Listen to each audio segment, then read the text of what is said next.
Queridos amigos y amigas, iniciamos una nueva charla aquí en Lila, momento de rugby. Vamos a seguir con Eusebio Guiñazú, que gentilmente accede una vez más, nos da una cuota de su tiempo para seguir hablando. La verdad que anduvo muy bien la nota pasada, te lo queremos agradecer, Eusebio, le pusiste mucha onda, mucha sabiduría, mucho conocimiento. Impresionante la cantidad de visualizaciones que tuvo uno de los cortes que hicieron los chicos, Reels, así se llama técnicamente, donde explicaste bien a qué jugaba cada selección. Después metete, y porque armaste lío también, algunos que dicen que yo no sé, yo no me meto, ¿viste? En esa, porque esa es materia de ustedes. ¿Cómo estamos, Eusebio? Gracias por venir. ¿Cómo andás, Tano? Nada, un Bien. placer volver a estar acá charlando con vos. Lo viste, ¿no? El reel quedó bien. Lo vi, quedó muy bien. De esos temas de rugby, tenemos para profundizar durante horas. Pero bueno, como para sintetizarlo, me parece que la idea se entendió hacia dónde va. Sobre todo para esa gente que recién se acerca al rugby, está Claro. bueno tener como un pantallazo más general de qué tradición y qué cultura tiene cada país. Algunos de los queridos amigos que nos siguen se metieron y se pusieron finos en el análisis, y bueno, eso ya excede a muchos como yo que vemos el rugby desde un lugar secundario. Obviamente que ahí tendrán mucho porque como todo deporte también tiene quienes lo ven de una manera y quienes lo ven de otra forma. No, seguro, debe haber. Hay miles de puntos de vista diferentes. Y lo que te decía, era para sintetizarlo en muy pocas Mm, palabras.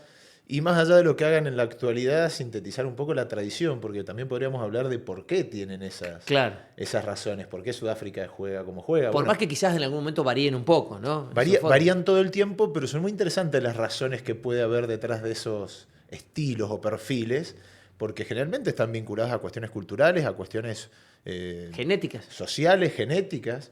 Entonces, bueno, hay muchísimo para... Yo siempre me pregunto por qué en Argentina los que juegan al rugby no usan más el pie. Si somos buenos Y, jugando con el pie. y es una gran pregunta, porque aparte es la forma más... El rugby es un juego territorial y no hay mejor forma que ganar metros que pateando. El tema y la charla es, bueno, ¿cómo hago para desprenderme de la pelota, perder posesión, pero que eso no sea un riesgo y me permita avanzar en el campo de juego? Las estructuras y cómo sistematizás todo lo que haces con el pie es de una de las cosas más importantes del rugby actual, sin ninguna duda. ¿Vos te acordás cómo le pegaba? ¿Futbolero sos más o menos o no? Sí, sí, Sí. Bueno, ¿te acordás del Mono Navarro Montoya? Arquero de claro. Boca, que inclinaba el cuerpo cuando sacaba y le pegaba. Era cuchillo, la Bueno, cortaba. siempre me pregunté por qué en el rugby, una utopía mía seguramente, digo, ¿por qué nos sorprenden con uno corriendo por la otra punta, como loco, y a lo Mono Navarro Montoya, el que está en la otra punta agarra la pelota y le mete un saque descomunal? Está pasando. Hace 2 o 3 años se pusieron muy de moda las defensas que son como envolventes, que vienen desde afuera hacia adentro, y eso hizo que haya muy poco espacio para jugar con la mano y que los únicos espacios que se generen sean en los sectores de atrás o en los sectores muy abiertos. Pero como esa defensa te está envolviendo, la única forma de llegar a esos sectores es utilizando el pie por arriba, no a lo Navarro Montoya, sí más al estilo rugby australiano si se quiere, pero en el 2024 y lo que va a 2025 vemos tries con ese tipo de patadas cruzadas a espacios no cubiertos con muchísima más frecuencia. Porque aparte son lindos try cuando salen así. Son lindos, son los más espectaculares y son destrezas muy difíciles de ejecutar. Claro. Entonces, la verdad que está bueno. Nada. Y es una gran adaptación a defensas que venían siendo muy dominantes. Entonces ha sido una buena adaptación que ha tenido el juego de ataque. Bueno, he hecho un pequeño aporte entonces al mundo del rugby, humildemente. Eusebio, nos habíamos quedado la última vez un poco repasando tu carrera y todo lo demás en lo que fue tu participación en el Mundial, que vos me dijiste, la verdad fue histórica la participación, pero yo me quedé con bronca porque yo quería jugar más, no se dio en ese momento. Y queríamos avanzar un poco más sobre esto de adaptarte a esos momentos en donde las cosas no salen como uno le gustaría que salgan. ¿Cuánto hay de psicología? ¿Cuánto lo laburan? ¿Cuánto lo subestiman? Mirá, creo que es una de las herramientas más interesantes que tiene el alto rendimiento, o que yo al menos me llevé del alto rendimiento, es esto, ¿no? Esta resiliencia y esta posibilidad de revisarte a vos todos los lunes. Para ponerlo en contexto, vos cuando sos deportista profesional, en este caso en el rugby, tenés objetivos muy a corto plazo, es decir, que vos cada 7 días tenés un torneo, todo un partido, y toda la preparación es de lunes a sábado que jugás. Se prepara con tu rendimiento personal, lo preparás analizando al rival y lo preparás a través de un plan común que tiene el equipo. Eso hace que vos todos los lunes revises tu rendimiento revises el rendimiento del equipo. Entonces te estás interpelando y revisando a vos mismo todos los lunes. Sí. Tenemos un programa de computación donde vos te seguís. Vos el lunes llegás, ves el partido del fin de semana y te ves a vos solo jugando y tus propias acciones. Tenés estadísticas en tiempo real de cada una de tus acciones. Entonces, Terminás de entender quizás algunas decisiones ahí, de los técnicos. terminás de entender las decisiones de los técnicos, tenés muchísimos indicadores para vos mejorar tu rendimiento. Tenés indicadores para verte a vos. Es horrible verte a vos solo jugar, te ves siempre mal, pero es el ejercicio de todos los lunes de tu vida, poder revisarte, poder evaluarte, proponerte objetivos, proponerte cosas a cambiar, es un ejercicio que luego te da muchas herramientas de resiliencia para 1000 cosas en la vida. Me voy a esto que decías, Tano, bueno, cuando las cosas salen mal, y lo hablamos el otro día, ¿no? Sí. Como deportista la mayoría de las cosas te salen mal. No jugás siempre bien, no todos los entrenadores te eligen. Y por lo general perdés más de lo que ganás. Perdés mucho más de lo que ganás y por eso el gran valor para un deportista profesional, y creo que aplica a otras cosas también, es la consistencia.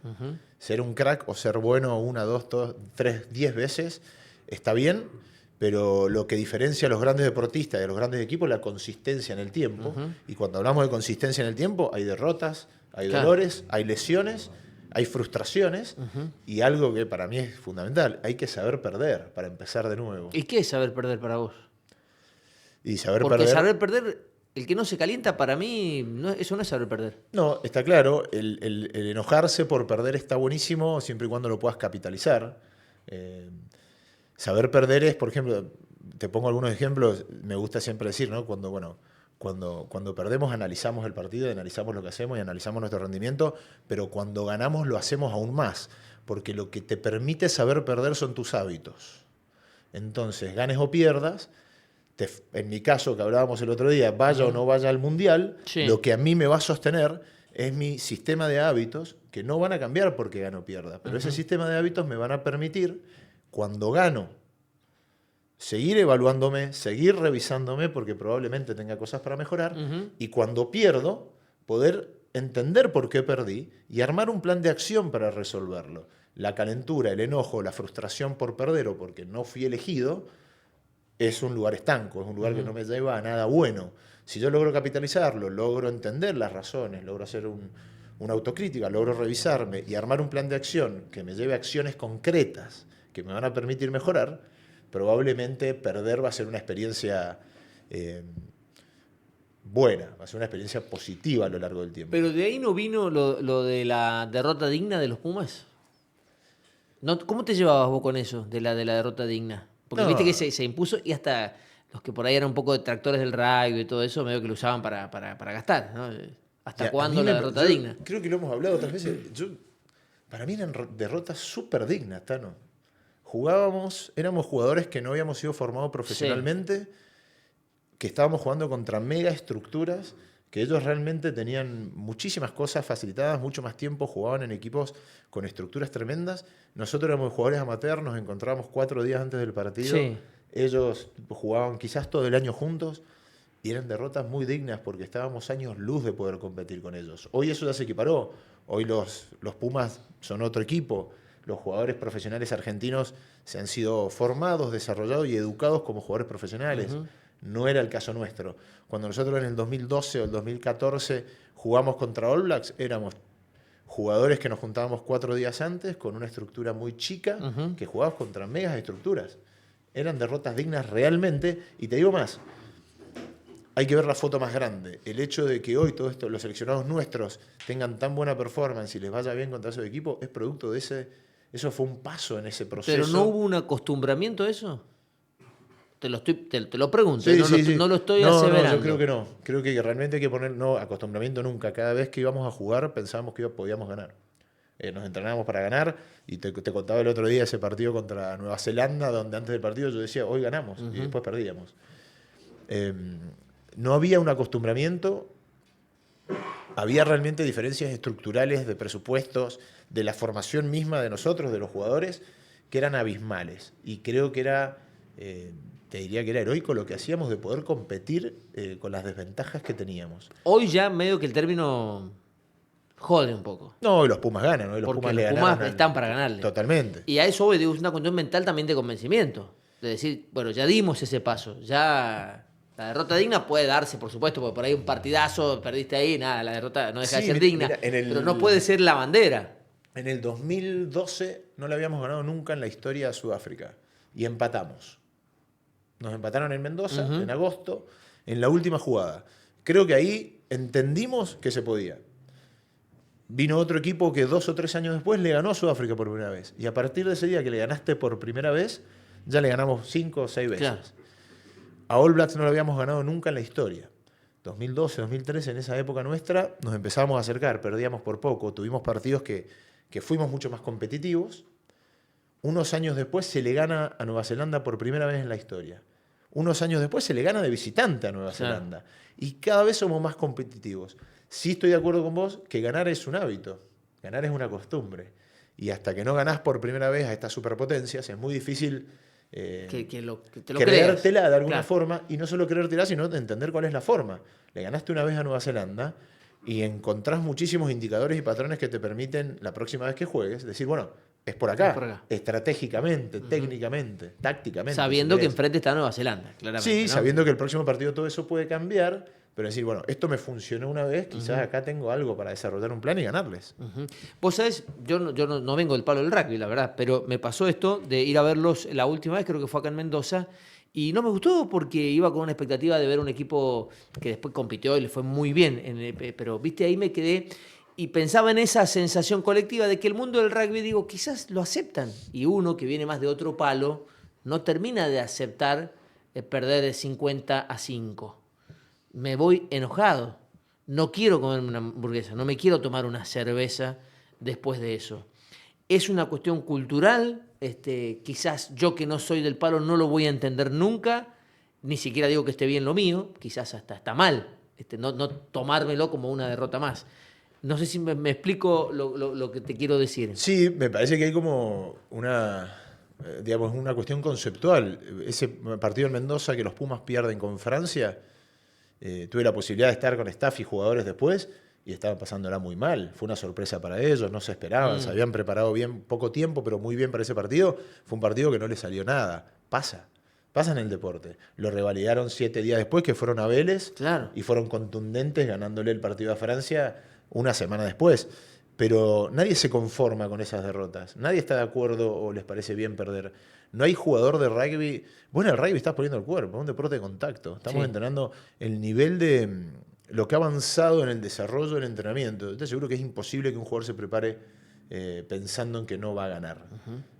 Son entrenamientos de contacto, son entrenamientos de mucha intensidad. Hay mucho que estás poniendo ahí día a día. Una jornada de preparación de rugby es una jornada de 8 o 9 horas, es mucho más extensa y desafiante que la del fútbol. Entonces es imposible que un jugador de rugby profesional, en este caso de seleccionado que está representando el país, se prepare pensando en que puede perder. Bien. Cada vez que te pones, y más cuando te pones la camiseta argentina, cada vez que te pones la camiseta argentina estás convencido que vas a ganar, sea quien sea el rival, y perder es un dolor y una frustración enorme. Claro, claro. Bueno, eso me deja tranquilo. Yo me empiezo a ir por las ramas y se nos va el tiempo y no es lo que quiero justamente, porque también queríamos hablar un poco de el momento en el que se termina. Que muchos deportistas jamás lo piensan, otros sí, yo creo que vos sí fuiste haciendo tu camino hacia qué voy a hacer el día que esto no sea más, porque quizás nos contaste que tampoco había sido tu objetivo principal vivir del rugby. Pero viste que hay muchos que no lo piensan, que no lo preparan. Y la vida del deportista es ¿de cuánto de utilidad? ¿15 años? ¿20? Con muchísimo. Y en el rugby calculo que menos. Por el roce, por los golpes. Sí, me parece que es uno de los grandes temas de actualidad, ¿no? En el alto rendimiento y en la vida de los deportistas profesionales, que es la que viene después.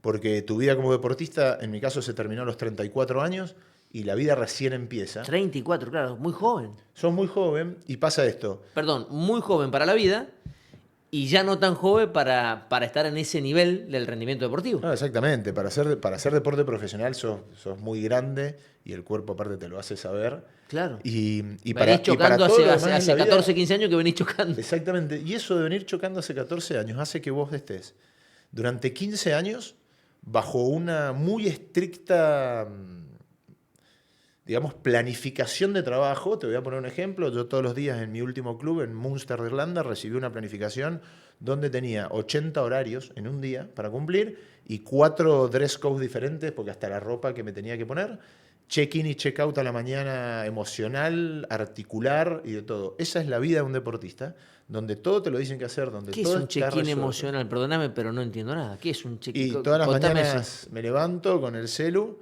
y antes de llegar al club a desayunar, porque desayunamos en el club, tengo que contestar un formulario de cuántas horas dormí, cómo me alimenté, cómo me siento. Y eso está procesado de todos los jugadores. Yo llegaba al club 8:30 de la mañana, yo llegaba a desayunar y eso ya estaba procesado. Entonces, si yo estaba triste o estaba ansioso o estaba bien, mis cargas se acomodaban en función de eso. Lo mismo hacía un check-in articular, todas las cargas se acomodaban en función de cosas, de mi situación articular para evitar lesiones. Si yo estaba extrañando porque estaba lejos o si yo tenía un problema personal, yo llegaba y en el club inmediatamente tenía una persona para tratarlo. Si yo me sentía que había comido mal, me hablaba con la nutricionista. Y en función de resolver todo eso, se planificaba mi carga del día. Ujú. Qué loco.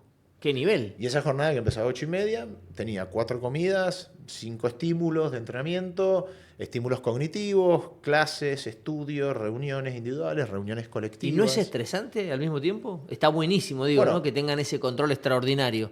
Pero me imagino que en algún momento también vos tenés ganas de comerte una hamburguesa. es muy interesante, hay mucha presión. Jugás con 50.000 personas y es como le puede pasar a los jugadores de fútbol en Argentina, está toda la ciudad pendiente de lo que vos haces. Y tu rendimiento, esto que al principio yo te decía como una gran fortaleza, realmente estar revisando tu rendimiento todos los días y todos los días ser una mejor versión y todos los lunes que esté a prueba tu rendimiento, es una gran herramienta de mejora continua, pero también puede ser agobiante. Te quema la cabeza. Exactamente, y viste que opinamos de los deportistas de alto rendimiento, decimos cómo no ganó, cómo... Claro. Es difícil. Vive de estar- eso, se dedica a eso. Eso es muy difícil. Todos los días es lo único que hace. Bueno, no es muchísimo lo que haces. Y Claro. puede ser agobiante, puede ser duro. Y hay otro factor también que me parece muy importante. Vos durante 15 años estás haciendo algo en lo que sos muy bueno. Pasás de un lugar de muchísima seguridad, porque la verdad es que yo jugando era donde más seguro me sentía. Me podía ir mal, me podía ir bien, pero yo la confianza la tenía. Claro. Sabías lo que estabas haciendo, digamos. Entonces pasás de un lugar de muchísima seguridad a un lugar de muchísima inseguridad, porque cualquier cosa que emprendas después en la vida, no sos un experto, no sos un jugador del seleccionado nacional, sino que cualquier cosa que vayas a emprender después es nuevo, es novedoso, tenés que aprender a hacerlo, te tenés que poner muy vulnerable para poder salir, y es un lugar realmente muy complejo que nunca se tiene en cuenta. Y quizás el alto rendimiento en todas las disciplinas carece de un apoyo y un seguimiento para los deportistas. Se les da muchas herramientas vinculadas a su rendimiento, pero muy pocas herramientas, por ejemplo, para gestionar emociones. Por ejemplo, para gestionar finanzas. La mayoría de los chicos en todos los deportes sale de determinados ambientes y pasa a tener una determinada situación financiera a muy corta o temprana edad y nadie les enseña cómo ¿Y vos crees que administrar. eso debería ser parte del club o ya una cuestión personal de cada uno? Me parece que tiene que formar parte, o sea, yo si tuviera que recomendar hoy a un chico joven, que lo hago habitualmente con aquellos que son amigos, Sí. seguro que les diría, primero para ser profesional tenés que estar muy seguro de querer serlo, porque lo que viene es esto. Es tu sueño, está buenísimo, hay que dedicarlo y yo lo recomendaría, lo volvería a hacer, tenés que tener en cuenta Pero viene con este combo. esta exigencia y todo esto. Después recomendaría seguro tener asesoramientos. Te lo llevo al mundo del rugby. Vos querés ser profesional del rugby hoy, a los 21 años vas a estar leyendo contratos en inglés o en francés para poder irte afuera a jugar. Tenés 20 años, no has leído un contrato en tu vida y ahora lo tenés que hacer en inglés Claro, o en francés con un representante. Entonces, bueno, para mí el alto rendimiento tiene que servir para darte herramientas si sos deportista del alto rendimiento y debes preparar durante tu carrera deportiva tu vida post-rugby, porque realmente es importante hacerlo. Y porque mientras estás jugando vas adquiriendo estas herramientas. Entonces es una picardía dejarlo para cuando te retirás. Pero te digo, mirá, gestionar emociones, lo que hablábamos recién de cuestiones de resiliencia, ir teniendo otras inquietudes mientras jugás, dedicándole un tiempo prudente, ir teniendo otras inquietudes te van a hacer mejor jugador de rugby, porque esa salida, ese escape te va a ayudar, de rugby, de fútbol, de lo que sea, claro. te va a ayudar en tu carrera deportiva. La gestión de finanzas, la gestión de marca personal. Hoy, en el tiempo que vivimos, no sucedía en mi época, pero son jugadores o deportistas súper jóvenes con muchísima exposición. Y la gestión de redes, ¿no? Porque hoy A encima eso me tenés refiero. eso que quizás cuando vos estabas en tu esplendor quizás no existía. Totalmente. ¿Qué había? Facebook, por él estaba un incipiente Facebook, si es que había, Sí, no me y acuerdo. hoy ser joven, que te empiece a ir muy bien en el deporte y empezar a tener una cierta notoriedad puede ser avasallante. Y si no lo sabes manejar muy bien, si no tenés los pies en la tierra, si no sabes diferenciar que lo que está pasando en la comunicación o en los medios no es lo que sucede en la cancha, Ujú. ¿cómo eso puede repercutir en tus futuros contratos? No, y en la vida, Eusebio, porque Exactamente. salís a comer y tenés que tener cuidado, o sea, Bueno, todo lo que estás representando cuando te pones una camiseta, cuando representás a un seleccionado o representás a un club, estás representando un millón de cosas. ¿No? En el rugby te dice la frase, bueno, mi objetivo es dejar la camiseta más alta de donde la recibí. Y eso no es solamente en la cancha, eso lo haces jugando claro. todos los días. Hoy con la exposición que hay en redes, la vida está ahí. O sea, Totalmente. cualquier detalle mínimo que se te escape, fuiste. Sí, y mirá, y volviendo un poco, Tano, a lo que vos me preguntabas, ¿no? La vida después del deporte. Todas estas cosas creo que son fundamentales para acompañar. ¿Vos lo pensaste siempre o hubo un momento en donde dijiste tengo que empezar a pensar en esto porque esto se va terminando? No, ahora te lo digo así con el diario de hoy, recanchero, Sí. pero obviamente no lo tenía tan clara a los Claro. 20 o a los 30 años. Sí te cuento rápidamente en mi caso personal, yo siempre tuve otras inquietudes y empecé a desarrollar mis actividades actuales mientras jugaba. Que son un montón. Son un montón. En el momento que era deportista yo lo veía como que pensar en otras cosas a mí me hacía muy bien para el otro día volver a focalizarme en mi entrenamiento y en el rugby. Necesitaba tener un espacio de mi día con otras cosas. Y emprender fue siempre algo que me fascinó. Entonces, cada país que me fui a vivir hice cursos de idiomas, cada lugar que me iba me metía en una universidad porque necesitaba salir un poco del entorno del rugby y quería meterme en otro, entonces me iba a algún lugar a hacer un curso o a una universidad a estudiar. Lo hice en Irlanda, que hice cursos de inglés de negocios, en Francia, que aprendía el idioma todo el tiempo, y en Sudáfrica cuando viví en Sudáfrica hice mi primer emprendimiento, del cual trabajo hasta el día de hoy. ¿Qué era? En Sudáfrica un día iba caminando, vi una luz en un techo, y era un aparato, pregunté qué era, y era un aparato para dispersar aves, para controlar, para sacar los pájaros. Ajá, un que espantapájaro un espantapájaro electrónico. electrónico. Y me pareció muy interesante porque había visto en Argentina que esa problemática existía. Entonces yo jugaba en Stormers. Stormers es como jugar en Boca, eran Sí, 50.000 sí. personas todos los días. Y me fui a hacer un curso sobre ese espantapájaro electrónico. Cuando llegué la gente no entendía nada, porque está este flaco que lo fuimos a ver a la cancha haciendo esto. La cosa es que me traje equipos a Argentina, busqué a Marcos y Sebastián, mis socios actuales, que son mis hermanos y mis amigos. Y hoy ya ese aparato no lo usamos, pero hoy tenemos una empresa de tecnología láser donde fabricamos software y hardware en Mendoza, en la provincia, y trabajamos el control de aves en forma ecológica para la industria y la aviación civil. Es muchísimo lo que me estás diciendo, me estás revolucionando la cabeza. Pasaste del espantapájaro electrónico a cómo decís que controlan ahora los Utilizamos pajaritos. tecnología láser Sí. automatizada, para la cual nosotros hicimos un software propio que automatiza el paso del láser por los lugares y eso asusta a los pájaros, sin dañarlos, sin dañar el ecosistema ¿Y dónde lo pones? ¿En el cuidando las campo? ¿Lo puedes especies. poner o no? ¿En la plantación de trigo? ¿Dónde lo puedes poner ahí? Trabajamos con todos los aeropuertos de la Argentina y con toda la industria, especialmente la industria electrónica o agroalimentaria, que es donde se producen muchos daños Pero por no las los, aves. no los quema, digo, no voy a ver arder a un pajarito. Todo lo contrario, los cuida porque los relocaliza sin lastimarlos, sin dañarlos y ayuda en la preservación de las especies, porque bueno, hay un tema muy largo, pero hay aves que son migratorias o aves que contaminan los lugares de producción de comida. Entonces lo que hace es relocalizarlo para que busquen fuentes de alimentación en otros lugares sin dañar ni al ecosistema ni a las aves. Es tecnológico, es una innovación, es ecológico y lo fabricamos en Mendoza. ¿Pero eso lo inventaron ustedes o lo fuiste adaptando a lo que...? Porque parece una idea buenísima. Y La con esto no invención quiero decir que no tengas la capacidad de haberlo inventado vos, pero digo, La invención original, digamos, o el descubrimiento de que con esa tecnología se podía disuadir aves, fue de una persona en Holanda y nosotros fuimos adaptando la tecnología para hacerla aplicable a esta y aplicación, a este uno de los funcionamiento. ejes tuyos es eso, hoy. Exactamente. No sé cómo decir, ¿cómo se le dice cuando tenés varios negocios, qué sé yo?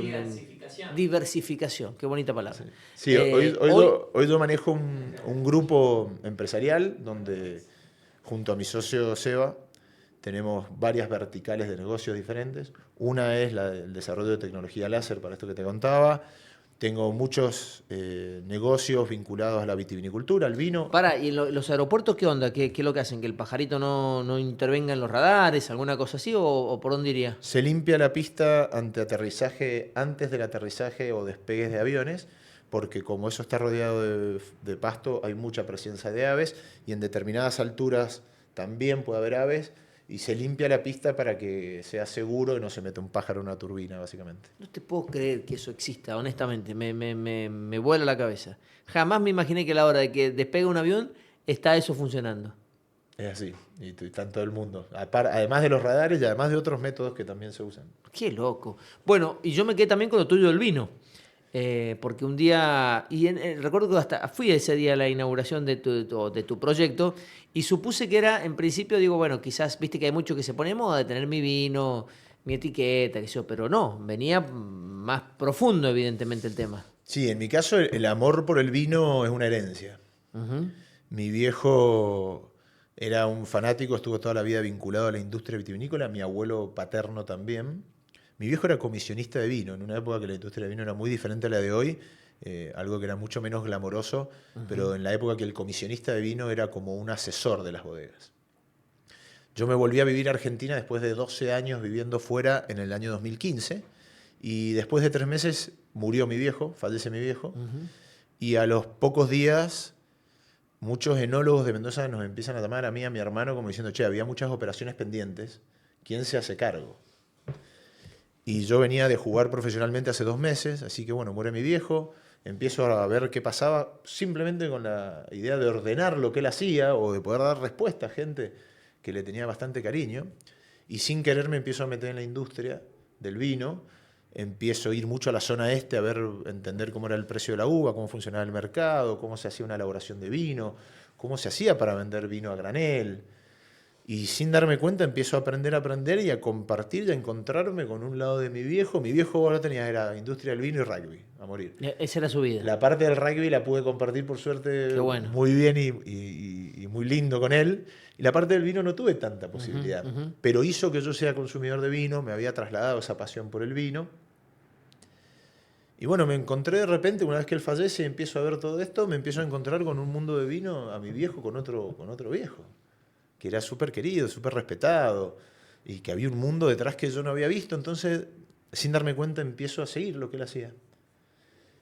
Lo hago 1 año, lo hago 2, grandes tipos de la industria y gente de acá de Mendoza que me ayudó muchísimo y que voy a estar agradecido eternamente, porque primero me enseñaron a mí muchísimo sobre vino, muchísimo, se tomaron el tiempo de explicarme cosas que si no hubiera demorado mucho tiempo, y después me mostraron otra versión de mi viejo, uno que yo no conocía. Claro. Que era el tipo laburando, el tipo defendiendo precios y a productores chicos, que era el tipo que podía trabajar con esos productores chicos, pero también podía trabajar con las grandes bodegas. Bueno, me mostraron una faceta de mi viejo que me encantó conocer y que me acercaron mucho a la industria del vino. Decidí, después de 1 año de hacerlo, que ya había aprendido bastante y que dije, bueno, quiero hacer cosas acá. Y ahí te aliaste con 2 compañeros tuyos. Ahí empecé a hacer cosas propias y Sí. después de unos años decidí invitar a Pato Albacete, a Manu Cariza y a Julio Farías y hacer... A 3, claro. A 3, hicimos 2, 4, 5, 6 wines donde decidimos combinar esto, ¿no? De decir, todo esto que me da Mendoza en el mundo del vino, esta herencia de mi viejo y esta conexión con lo que fue para mí la vida en los Pumas, con mis 3 íntimos amigos, hermanos con los que hemos defendido la camiseta argentina. La etiqueta, el número que llevaba cada uno en la camiseta. Exactamente, eran nuestros estandartes. Hay mucho de historia detrás de 2, 4, 5, 6, pero sobre todo es una historia de amistad, es una historia de que trascendió. Con ellos nosotros estábamos 1 semana en Australia, 1 semana en Sudáfrica, 1 semana en Buenos Aires, jugando al rugby contra estas potencias. Después nos íbamos cada uno a su club en un lugar diferente del mundo. Después volvíamos a estar en Australia, a estar en Sudáfrica. Éramos una familia. Y nos retiramos de nuevo, volviendo a esto de la vida post-rugby. Nos retiramos y cada uno se fue a un lugar del mundo a vivir. Armar el vino nos permitió seguir unidos, nos permite hoy... ¿Siguen laburando con eso? Seguimos laburando, la marca cada día va como ganando más mercado. Ajá. Y estamos súper orgullosos. Todo esto que te cuento ya es una realidad, ya sucede. Hoy la marca se vende en muchos lugares, nos Sí. permitió reencontrarnos con un millón de amigos en todos lados. Entonces es un producto que nos llena de orgullo y está buenísimo. Y eso es parte de lo que haces, porque no es solamente eso. Hablaste del láser para espantar pájaros, yo te lo digo vulgarmente así, el vino y qué más. También tengo una empresa donde brindamos soluciones de recursos humanos, contratamos personas que trabajan en la Argentina para el exterior, lo que hacemos es algo que se llama Employers of Records y brindamos de todo tipo de solución de recursos humanos. Esa empresa la estamos expandiendo hoy a 4 países, lo cual estamos en un proceso de internacionalización muy bueno y también tenemos un gran equipo, una lógica de laburo muy moderna, porque es una unidad de negocio donde nos alimentamos de muchísima gente más joven, que nos aporta muchísima frescura, muchísimo know-how y nos permite seguir expandiéndonos. Nos permite también, desde ese mismo lugar, hacer algunas inversiones en proyectos tecnológicos que nos parecen importantes o que nos parecen interesantes en etapas tempranas. Entonces, bueno, es súper diverso. ¿Y qué le dedicas, un día a cada cosa o cómo es? No, yo le ¿Tenés más dedico... todavía o no? Ya me nombraste 3. Tengo algunas unidades de negocios más, pero Unidad de negocio, ¿qué bien suena? ¿No? en la... Unidad de negocio, qué jugada. en la- Yo nunca tuve una unidad de negocio. Ni una. No, pero mirá, es interesante. En primer lugar, a mí me desafía ponerme todos los lugares en posición de aprendiz. Es decir, hago muchísimas cosas de las que no soy un experto. Bueno, vuelvo ahora a lo que hablábamos al principio, ¿no? El deportista de alto profesional es un experto en lo que hace, está en un lugar de seguridad. Pero el hecho de tener que revisarte cada 7 días, el hecho de interpelarte todo el tiempo, bueno, te da muchísimas herramientas. Yo las que utilizo para poder estar tan diversificado es, bueno, soy consciente que no soy un experto, pero me rodeo muy bien.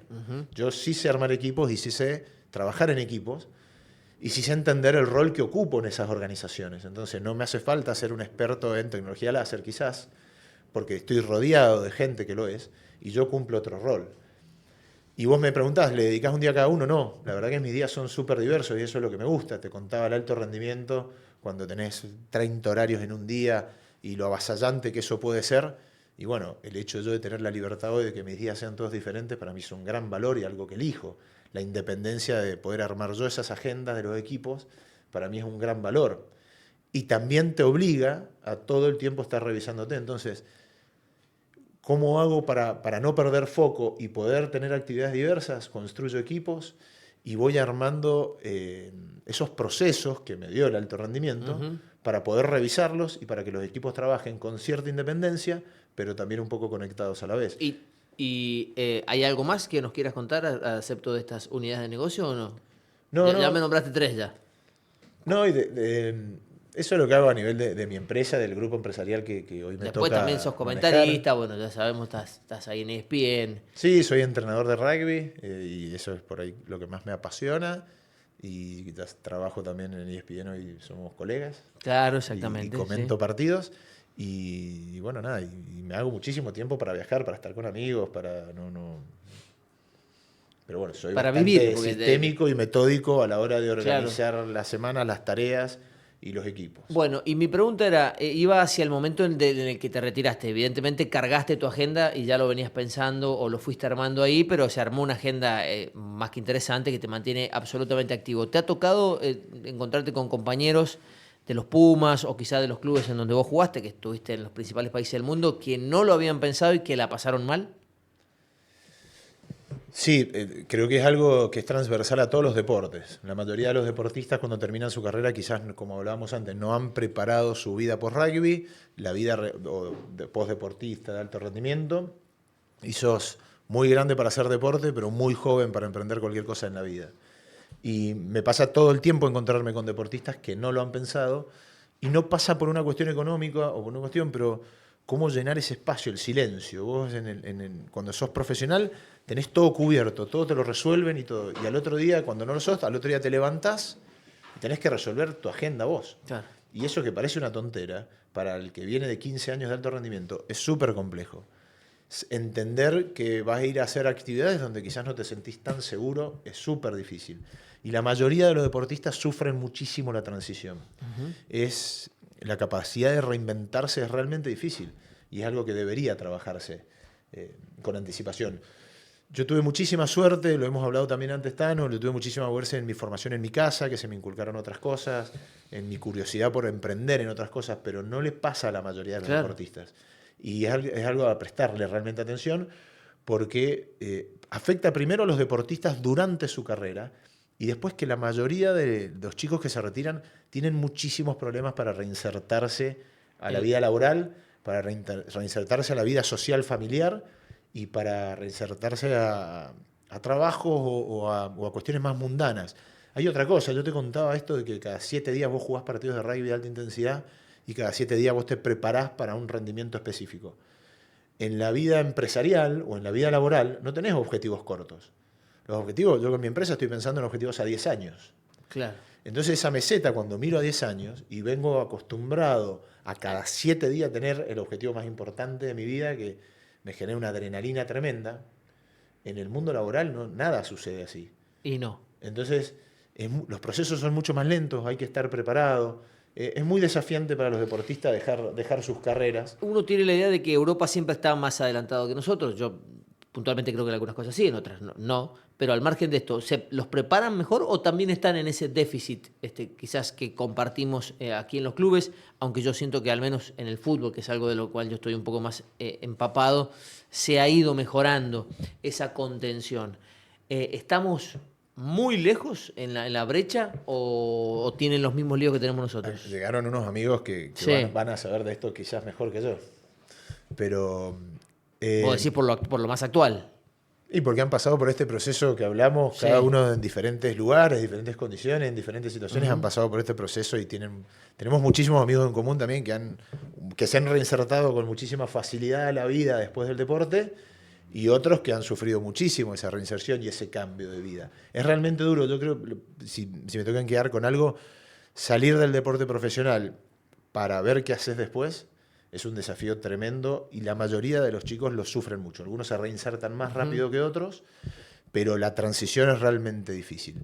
Y yendo a lo que me decía Tano, creo que se ha mejorado mucho. En el rugby, por ejemplo, en Francia, vos tenés una asociación que es Proval que te da muchísima ayuda, que te ayuda en los casos de desempleo, que te ayuda con la formación para tu vida post-rugby. En Inglaterra hay una figura similar, es como una asociación de jugadores. Y hay muchísimas cosas, pero creo que se puede trabajar todavía mucho más.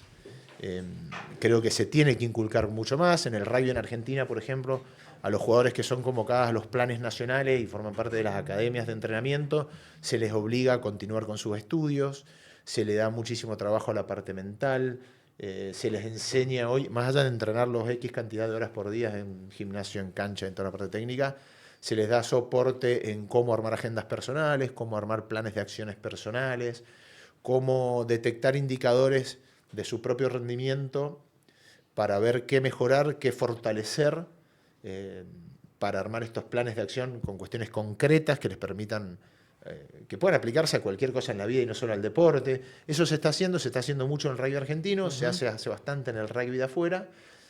En otros deportes, dependiendo de las estructuras, también se hace, pero sin duda creo que es algo que el deporte de alto rendimiento, digamos, donde el deporte de alto rendimiento tiene muchísimo lugar para evolucionar todavía. Hablamos de clubes, enseguida vamos a charlar también con los chicos que han estado en Europa y que contarán sus experiencias.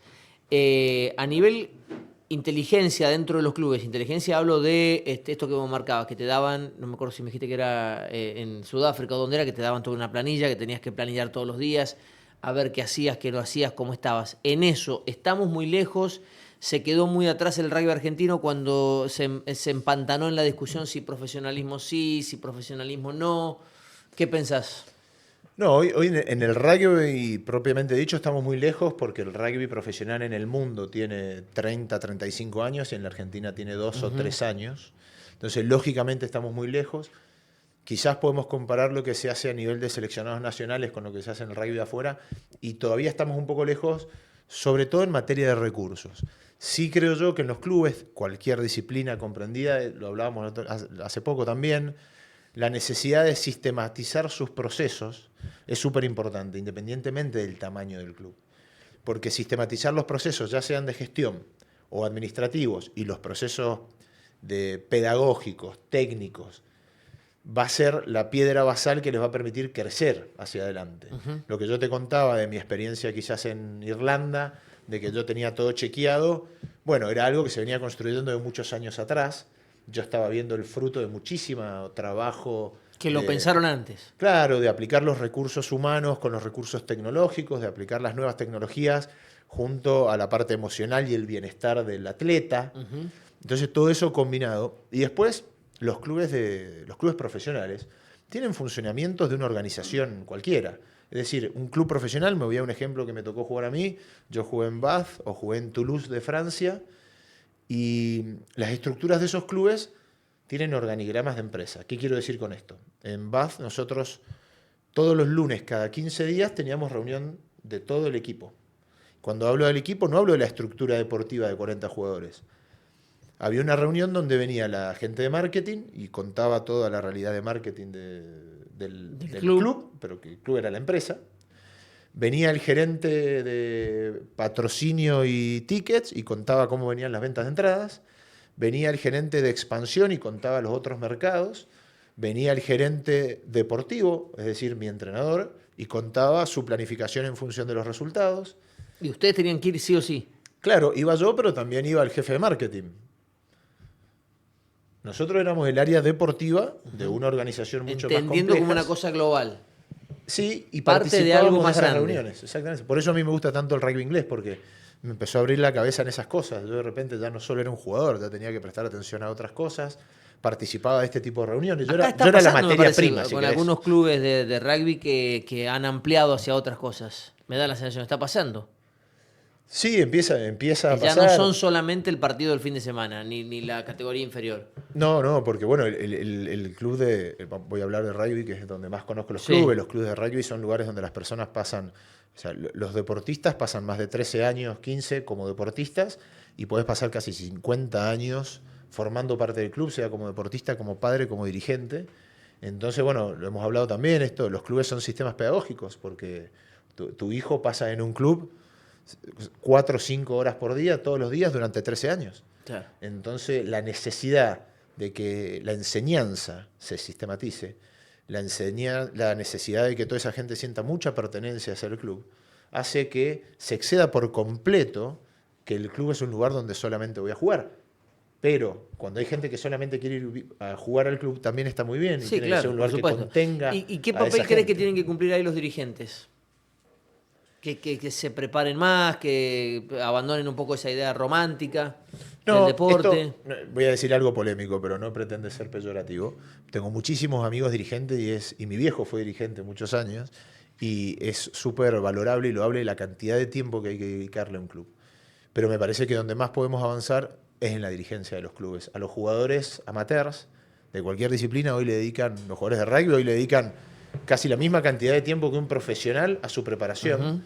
Los entrenadores tienen un sinfín de cursos y de programas de formación y desarrollo pedagógicos que tienen que llevar adelante, pero los dirigentes siguen siendo personas muy queridas, muy entusiastas, que le aportan muchísimo valor cultural de valores y muchísimo tiempo a los clubes, pero que no tienen una formación en estos perfiles que te digo. Bueno, dirigir un club cae bajo la responsabilidad de entender cómo funciona una organización, entender cómo funciona un sistema pedagógico, porque es la razón de ser de los clubes sociales. Sí. Y muchas veces los dirigentes que tenemos son tipos con muchísimo pasión, que aportan muchas cosas, muchas cuestiones culturales, muchas cuestiones de valores, pero que quizás no tienen esta formación. Y no lo digo peyorativo porque lo vi a mi viejo hacerlo, veo a todos mis amigos que son dirigentes que lo hacen con muchísimo cariño, con muchísimo valor y que tienen muchísimo para aportar, pero creo que donde tenemos que dar un paso, que ya lo dieron los jugadores, ya lo dieron los entrenadores, falta que ahora la dirigencia empiece a capacitarse de esa misma manera y empiece a entrenar ser dirigente. Ahora, el tema es, ¿eso es por amor a la vida o tiene que ser rentado, sí o sí? Porque vos me hablas de una estructura en Irlanda en donde tenían no sé cuántos gerentes, yo calculo que gratis no lo hacían. No son comparables los clubes. Lo voy a aclarar esto, Tano, porque me parece muy importante. Hablamos de Irlanda, te lo cuento en forma anecdótica y como quizás un horizonte de algo que se puede ir imitando con el tiempo. Los clubes en Argentina no son profesionales, son sociales y creo que deben mantenerse así. es el gran valor que tiene el deporte argentino y el rugby argentino en forma específica, son los clubes sociales. Yo eso no lo perdería por ninguna razón. Sin embargo, en algunos eslabones de esas estructuras puede haber personas rentadas que hagan más eficiente la organización. Y puede haber, la dirigencia quizás no, pero sí perfiles dirigenciales que puedan tener más que ver con estas necesidades que te contaba, y quizás que esos dirigentes puedan quizás trabajar, hay que ver la escala del club, estamos como generalizando mucho, pero puedan participar como una especie de directorio que gestiona a esta parte que quizás puede ser rentada o no, para hacer más eficiente el funcionamiento del club. Pero no perdería bajo ningún aspecto el aspecto del club social no profesional que tenemos en Argentina. Claro. Eusebio, para ir cerrando, hoy en tu vida tenés un montón de actividades. ¿Cuál es la que más te gusta de todas?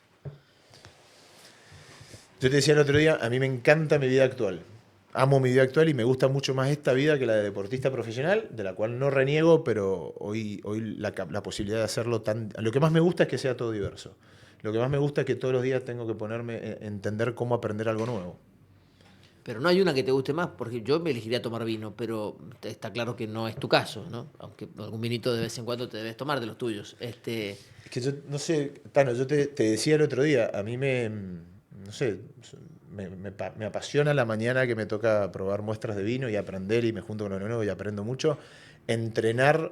Ser entrenador a mí me abrió una puerta brutal a muchísimas cosas que nunca pensé que me iba a pasar, porque el hecho de tener que pensar cómo otra persona aprende, cómo es su proceso neurológico y didáctico de aprendizaje, te obliga a vos a reformular todo lo que sabés, cómo transmitir, cómo expresarte, cómo hablar, cómo hacer para llegarle a esa persona, qué herramientas utilizar, que cuando empecé a pensar que todo eso lo podía usar para mí mismo, me explotó la cabeza. Entonces, todas esas cosas que yo pensaba, cómo le enseño a esta gente lo que yo quiero enseñar, dije, claro, si ellos aprenden así, yo también puedo ser capaz de aprender lo que me proponga. Y eso me explotó la cabeza. Entonces, para mí entrenar es apasionante, me parece tremendo. ¿Te cuesta elegir una actividad de las que haces? Es que no puedo. No, me gusta lo diverso. Quizás lo que más me apasiona es ser entrenador, pero es a lo que menos tiempo le dedico. Claro, y sí, evidentemente. Eusebio, te queremos agradecer el tiempo. Yo estoy muy contento de haber que esta nota haya servido, entre otras cosas, para saber que quien despeja los pájaros cada vez que me tomo un avión es el señor Eusebio Guiñazú, que no solamente ha sido un gran jugador de rugby, que ha representado muy bien a nuestro país, sino que además cada vez que ahora yo vaya a un aeropuerto y veo un avión salir, me voy a acordar de vos. Voy a decir, esos pájaros que no están ahí... Cada vez que te quieras abrir un vino también. Bueno, sí, por supuesto, claro que sí. Tuve un bar, pero lo tuve que dejar, porque no era mi unidad de negocio, no era bueno para administrarla. Nos vamos a seguir viendo, Eusebio. Es un gusto siempre charlar con vos. Gracias por el tiempo y por compartir con nosotros estos ratos, que seguramente serán muchos más. Dale, me encantó la charla y estar acá, Tano, así que nos seguiremos viendo. Gracias, un placer.